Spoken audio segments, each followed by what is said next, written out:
नमस्कार प्रिय दर्शकों, एक बार फिर आपका स्वागत है हमारे YouTube चैनल प्राचीन ज्ञान सच्चा ज्ञान में। प्रिय दर्शकों, आज फिर नया वीडियो नई जानकारी लेकर हम हाजिर हुए हैं। दर्शकों, आज की जो कहानी है एक चिड़िया की कहानी है। प्रिय दर्शकों, आज की कहानी बड़ी मोटिवेशनल है और बड़ी ज्ञानवर्धक है। प्रिय दर्शकों, चिड़िया की इस अनोखी कहानी को सुनने के बाद आप आपके जीवन में कभी धोखा नहीं खा सकते, अपने जीवन में कभी ठगा नहीं सकते, आप कभी गरीब भी नहीं रह सकते। ये हम दावा के साथ कह सकते हैं। निश्चय ही आपका भाग्य उदय होगा यदि चिड़िया की बताई हुई इन बातों पे आप अमल करते हैं।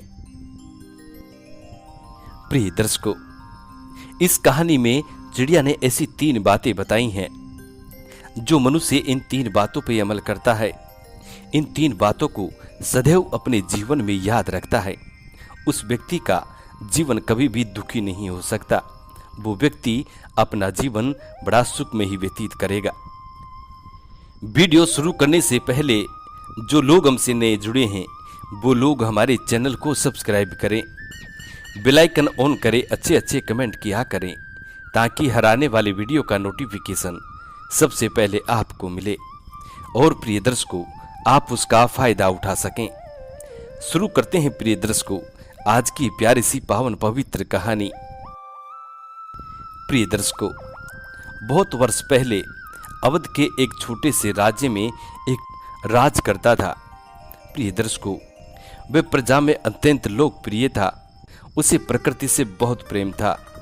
उसका बगीचा बहुत सुंदर था।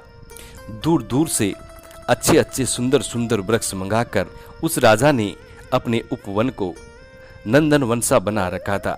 प्रिय दर्शकों, उस राजा के बाग में एक बबूल का वृक्ष था। उधर कुछ दिनों से उस पर एक नन्ही चिड़िया आकर बैठती थी। प्रिय दर्शकों, रात के प्रथम पहर से अंतिम पहर तक कुछ पंक्तियों को बार बार दोहराती थी। राजा पक्षियों की बोली को समझता था। प्रिय दर्शकों, जब रात के प्रथम पहर में चिड़िया बोलना शुरू करती और चिड़िया कहती कि अरे किस मुख से दूध डालूं, कि अरे किस मुख से दूध डालूं। प्रिय दर्शकों, जब रात का दूसरा पहर होता तो फिर चिड़िया कहने लगती। चिड़िया कहती कि इस जैसा कोई नहीं देखा है, इस जैसा कोई नहीं देखा है। प्रिय दर्शकों, और जब रात का तीसरा पहर होता तो तीसरे पहर में भी चिड़िया अपनी दुखी आवाज में, अपने उदास स्वर में कहती, अब हम क्या करें, बताओ ना, कोई तो हमें बताओ, अब हम क्या करें। प्रिय दर्शकों, राजा हर रात चिड़िया की बातें सुनकर चिंताग्रस्त हो गया। अब वो राजा हर पल उन बातों का अर्थ निकालने का प्रयास करता। प्रिय दर्शकों, उस नन्ही सी चिड़िया ने राजा के मन की शांति छीन ली थी। प्रिय दर्शकों, अब एक दिन वो राजा अपने कुल गुरु कुल पुरोहित को बुलाते हैं जो कि अत्यधिक विद्वान थे। प्रिय दर्शकों, अब राजा ने अपने कुल पुरोहित से उस चिड़िया के सारे वाक्य सुना दिए और कहा कि इनका अर्थ समझाएं। प्रिय दर्शकों, राजा की पूरी बात सुनने के बाद पुरोहित जी आश्चर्यचकित रह गए। उन्होंने राजा से कहा कि महाराज, मुझे 24 घंटे का समय चाहिए। और पुरोहित जी 24 घंटे का समय मांगकर और अपने घर को चले जाते हैं। प्रिय दर्शकों, जब पुरोहित जी अपने घर को पहुंचते हैं तो पुरोहित जी का मुंह बड़ा उदास होता है, मुंह लटका हुआ होता है। प्रिय दर्शकों, जब पुरोहित जी की पत्नी की नजर अपने पति पे पड़ती है तो वो देखती है कि उनका पति बड़ा उदास है। तो पुरोहित जी की पत्नी भी बड़ी चिंतित हो जाती है। प्रिय दर्शकों, पुरोहित की पत्नी सोचने लग जाती है कि जब भी पुरोहित जी राजमहल से लौटते हैं तो बड़ी उमंग और उत्साह में होते थे, लेकिन आज पता नहीं ऐसी कौन सी बात है जो पुरोहित जी उदास हैं, चिंतित हैं। और सोचने लगती है कि हमारे राजा की हमारे पति पर विशेष कृपा है, महल है, दास दासियां हैं, हीरे जवाहरात सभी कुछ तो था।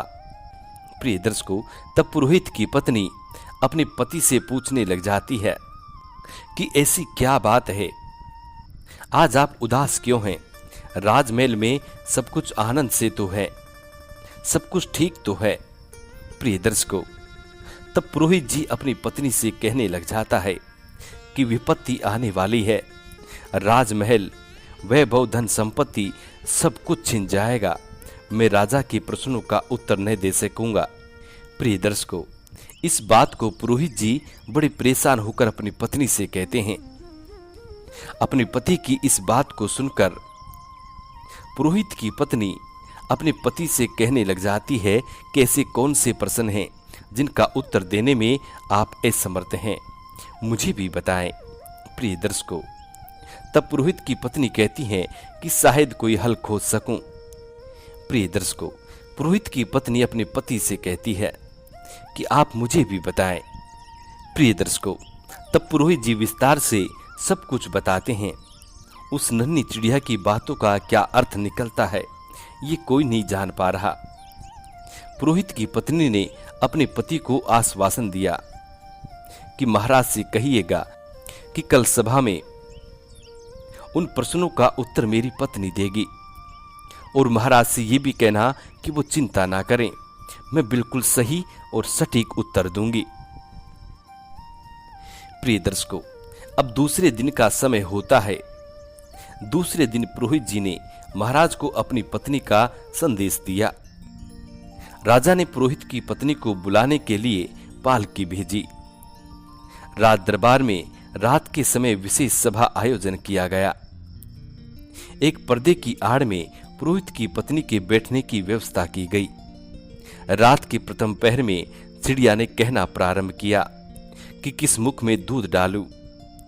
महाराज ने इसका अर्थ पूछा तो पुरोहित की पत्नी ने कहा कि महाराज, ये चिड़िया आधी बात ही कहती है। पूरी बात यह है कि रावण के 10 सिर थे।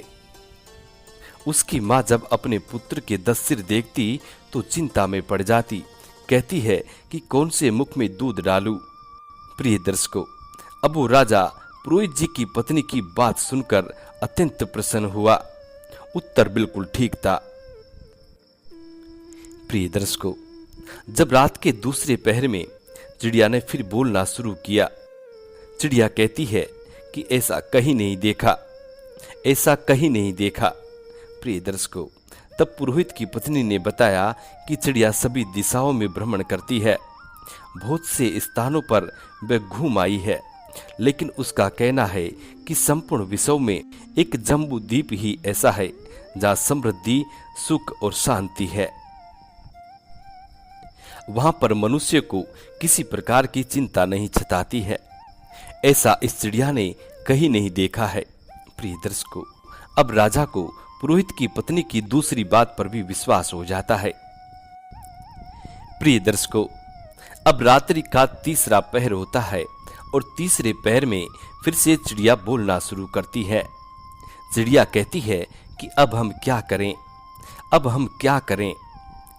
प्रिय दर्शकों, इस बात को सुनकर पुरोहित की पत्नी बोली कि महाराज, हमारे यहाँ छोटी उम्र में लड़कियों का विवाह बड़ी उम्र के आदमियों से कर दिया जाता है।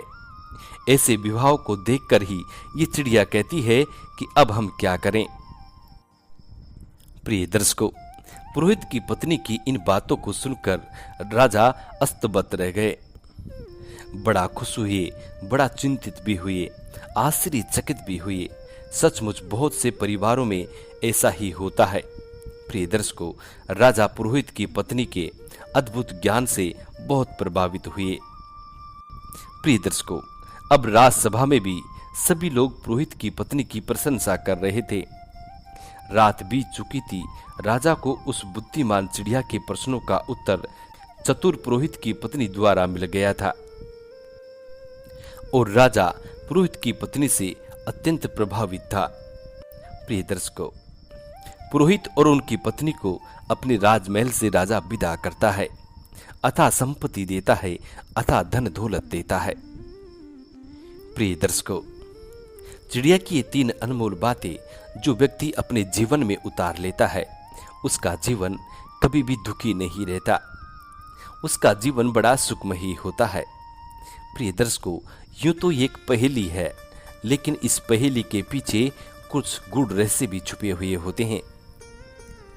प्रिय दर्शकों, आज की स्टोरी यहाँ समाप्त होती है।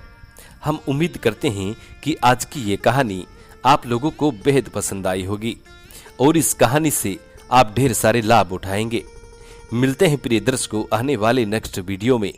तब तक अपना ख्याल रखें। जी नमस्कार, धन्यवाद।